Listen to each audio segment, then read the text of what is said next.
I had a life-threatening medical emergency, but my husband only visited 3 times in 5 days and made me take an Uber home while he played football. I41F never thought I'd be posting here, but after the week I've had, I need some outside perspective. I recently spent 5 days in the hospital with what turned out to be a major medical emergency, and I'm still trying to wrap my head around how my husband, 45M of 16 years, handled the situation. It's been eating at me, and I don't have anyone else to talk to about this. We are a family of 4, me, my son, my daughter, and my husband. Last Tuesday started like any other day. I woke up with this weird stabbing pain in my right side. It was intense enough that I had to sit on the edge of the bed for a few minutes before I could even stand up straight. I tried to brush it off, popped a couple Advil, made my son's lunch, and drove to work anyway because I had this big presentation I'd been preparing for weeks. My husband was still asleep when I left since he works second shift. Our daughter was away on a 2-week college trip with limited phone access, so it was just the 3 of us at home during this whole ordeal. I didn't even tell her what happened until she got back, since there was nothing she could do from thousands of miles away and I didn't want to ruin her trip. By lunchtime, the pain had gotten so bad I couldn't even focus on my computer screen. I kept thinking it would pass, but then I got lightheaded in the middle of a meeting and had to excuse myself. My coworker Jenny found me curled up in the bathroom stall, sweating through my blouse. She immediately offered to drive me to urgent care even though we had a deadline that afternoon. I kept telling her I just needed a minute, but she practically dragged me to her car. The urgent care doctor took one look at me and called for an ambulance to the ER. That scared the shit out of me. My blood pressure was 82/45, which apparently is dangerously low.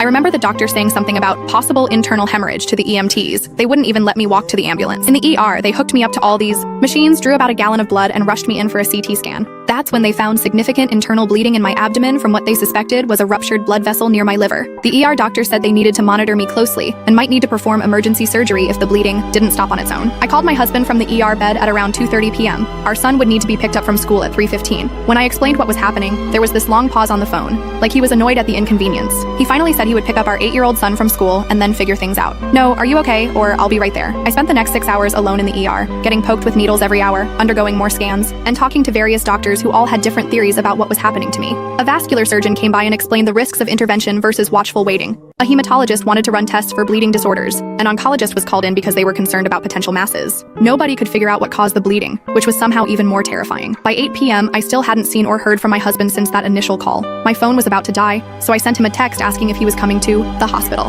He replied that our son had homework and he needed to make dinner, so he'd try to come if there was time. He didn't come that night. I was admitted to a hospital room around 11 p.m., still completely alone, wearing nothing but a thin hospital gown with my ass hanging out as the transport team wheeled me through the cold hallways. That first night was the worst. Every hour, someone came in to check my vitals and take more blood. The nurses kept asking if I had someone coming to stay with me. Each time I said my husband might come tomorrow, they gave me this look that was somewhere between pity and concern. I kept thinking about my dad, who died from an aneurysm when I was 19. She went from perfectly healthy to gone in 48 hours. I couldn't stop wondering if the same thing was happening to me. The next day, my husband finally showed up around 2 p.m. with a change of clothes and my phone charger. He didn't bring my toothbrush or deodorant, though I'd asked for those specifically. He stayed for exactly 22 minutes.